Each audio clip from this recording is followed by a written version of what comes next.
একটি বৈষম্যহীন সমাজ ব্যবস্থার জন্য যে ছাত্র জনতা বাংলার এই জনপদে তাদের রক্ত ছড়িয়েছিল, তারা আশা করেছিল জুলাই পরবর্তী এদেশে যত অবিচার জুলুম নির্যাতন নিষ্পেষণ হয়েছে তার মূলোচ্ছেদ করে একটি সুন্দর সমাজ বিনির্মাণ করার জন্য আমরা এদেশে যারা রাষ্ট্র গঠন করবে তাদের দেখতে পাবো।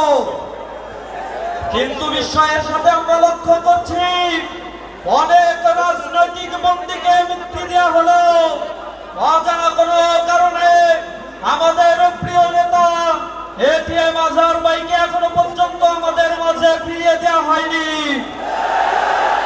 আমরা সরকারের উপদেষ্টাদের বলতে চাই, আমাদের হৃদয়ের ভাষা আর চোখের ভাষা যদি বুঝতে না পারো তাহলে যে ভাষা দিয়ে এটিএম আজহার ভাইকে আমাদের মাঝে ফিরিয়ে আনা দরকার, আমরা সেই কঠোর কর্মসূচি ছাত্র জনতাকে সাথে নিয়ে রাজপথে করবো ইনশাআল্লাহ।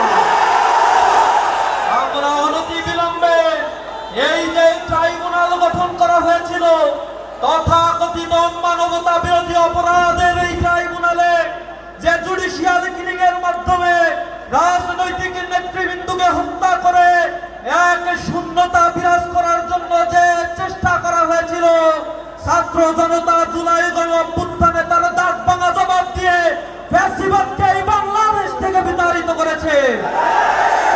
আমরা এই জুলুম নির্যাতনে নিষ্পেষণে যারা কারাগারে ছিল তাদের সকলের মুক্তি দাবি করেছি। আমরা সহনশীল রাজনীতি এবং আইনের প্রতি শ্রদ্ধাশীল, তাই আমরা দাবি করব অনতি বিলম্বে এটিএম আজহার ভাইকে আমাদের মাঝে ফিরিয়ে দিন। সকলকে সমাবেশে উপস্থিত হওয়ার জন্য ধন্যবাদ।